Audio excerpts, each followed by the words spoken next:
مرحبا شباب، كيف الحال؟ طبعا نتكلم شوي عن موضوع المسلسلات اليمنية. طبعا الكل تكلم عن المسلسلات، اللي عجبه مسلسل ماء الذهب، واللي عجبوها دروب المرجلة، واللي عجبه في ناس يعني تكلموا عن قرية الوعر. المهم في ناس، كل واحد يتكلم. فليش أغلب اليمنيين عجبهم مسلسل دروب المرجلة؟ أنا عجبني مسلسل دروب المرجلة. ليش؟ مش لانه المسلسل مثلا كويس، صح انه مثلا لو المسلسل كويس تمام ما اختلفنا عليها، بس ايش السبب انه اكثرهم بيتابعوا مسلسل دروب المرجله؟ انا اقول لكم. تعرفوا انه الطاقم الاداري تبع قناه السعيده هذا، انا اتوقع انه من ادهى الطاقم اللي يعمل بقناه السعيده. آه، السبب هو توقيت بث المسلسل. للأمانة هذا سبب من أسباب نجاح المسلسل أو فشله. توقيت مسلسل درب المرجلة متى يجي وقت فطار. هنا احنا عندنا بالسعودية يجي وقت الفطار.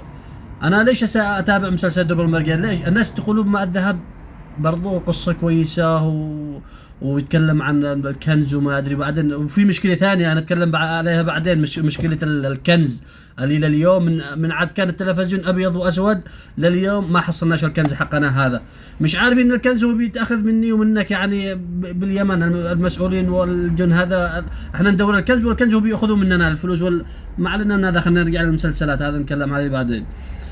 فهو توقيت بث المسلسل وقت الفطار. انا وقت ما افطر اشوف التلفزيون اتابع مسلسل دروب المرجله.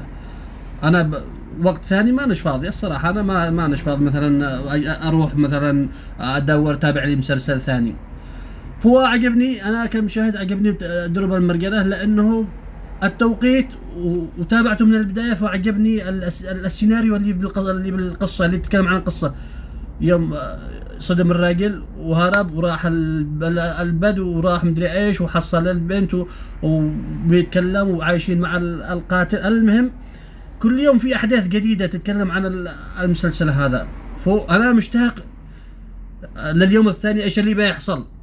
صراحه هذا دروب المرجله، انا اليوم الثاني منتظر متى يبثوا الحلقه عشان اشوف ايش اللي بيحصل. فهو اكبر سبب لنجاح المسلسل هو توقيت بث المسلسل هذا للأمانة. طبعا السنة هذه ما شاء الله المسلسلات كلها اليمنية، الكل يعني أجاد وأشاد في المسلسلات اليمنية، وإني مسلسلات حلوة. هذا يدل على أنه الدراما اليمني فيه تطور. هذا الأمانة يعني. الدراما اليمنية ما شاء الله كل سنة وفيها تطور. كانوا المنتقدين حق السنة الأولى بالألوف تكلموا وانتقدوا على المسلسلات. السنة هذه لا، ما فيش. كل هذا بدأ كل سنة في حاجات حلوة، في مشاهد، في قصص، في سيناريوهات، في حاجات حلوة. فهو تحياتي لكم يا شباب، ونتمنى لكم التوفيق إن شاء الله، وتقبل الله منا صيامنا وقيامنا إن شاء الله. وتحياتي لكم وشكرا.